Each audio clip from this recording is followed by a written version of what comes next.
সংগ্রামী ছাত্র জনতা, আমরা আজকে যে পরিকল্পনা নিয়েছিলাম, আমাদের দেশের 15 বছর ধরে যারা নির্যাতন করেছে, হাজার হাজার মানুষকে হত্যা করেছে, খুন করেছে, ছাত্র জনতা বাংলাদেশের নতুন স্বাধীনতার জন্য আন্দোলন করেছিল। সেখানে শত শত ছাত্র জনতাকে নির্মমভাবে গুলি করে যারা হত্যা করেছে, শত শত ছাত্র জনতাকে পঙ্গু করেছে, তাদের এখন আসছে কি প্রোগ্রামের মাধ্যমে বাংলাদেশে একমাত্র শাসক শেখ হাসিনা দেশের কোটি কোটি মানুষের গণরসদ করে গণভবন থেকে পালিয়ে গিয়েছে।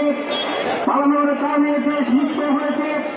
আমরা আজকে দিনে আপনাদের কাছে মেসেজ দিতে চাই, এই ছাত্র জনতা আগামী দিনে সুন্দর সুখী সমৃদ্ধিশালী একটি বাংলাদেশ, শোষণ মুক্ত, দুর্নীতি মুক্ত, এদেশের ব্যাংকগুলোকে ডাকাতি করেছে, হাজার হাজার কোটি টাকা ডাকাতি করে বিদেশে পাচার করেছে, এদেশের সরকারি সম্পত্তি কন্ট্রাক্টরের মাধ্যমে তারা হাজার হাজারের কোটি টাকা লুটপাট করেছে।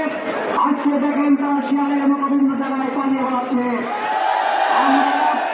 আমরা এদেশের মাটিতে প্রতিজ্ঞাবদ্ধ, আমাদের সংগ্রামের জামাত করেছেন নিজামী, ধৈর্যের হিসেবে পানি দিতে হবে, পথ অতিক্রম করতে হবে। যারা শহীদ হয়েছে, নির্যাতিত হয়েছে, দেশ থেকে বিতাড়িত হয়েছে, তারা ধৈর্য ধরেছে। ধৈর্য ধরতে পারলে বাংলাদেশের মাটিতে আল্লাহ দিন কায়েম হবে ইনশাআল্লাহ। ভিত্তিক সমৃদ্ধিশালী একটা দেশে পরিণত হবে। আজকে যারা ক্ষমতা আসবে তাদের দেশকে পিছিয়ে রাখার জন্য জামাত এবং শিবিরের সকল পর্যায়ে সবাইকে আমরা বলতে চাই, বাংলাদেশের ইউটিউব চ্যানেল তো আছে না, ইউটিউব চ্যানেল তো আছে, সহযোগিতা করতে হবে। আমার এটা আছে 60,000 সাবস্ক্রাইব। আজকে যারা মোটরবাদ করছে, ভাঙচুর করছে, তাদেরকে প্রতিরোধ করতে হবে পুলিশকে সাথে নিয়ে। বাংলাদেশ কলকাতায় আসুন, দেশ সুন্দর করতে গেলে, সুখী সমৃদ্ধিশালী করতে গেলে, আগামী দিনে সুন্দর বাংলাদেশ গড়তে গেলে আমাদেরকে ধৈর্য ধারণ করতে হবে। পুলিশের পাশে থেকে, জনগণের পাশে থেকে পরিবেশকে শান্ত রাখার চেষ্টা করতে হবে। তাহলে আগামী দিনে আল্লাহ দিন কায়েমের করলে সুস্থ হবে ইনশাআল্লাহ।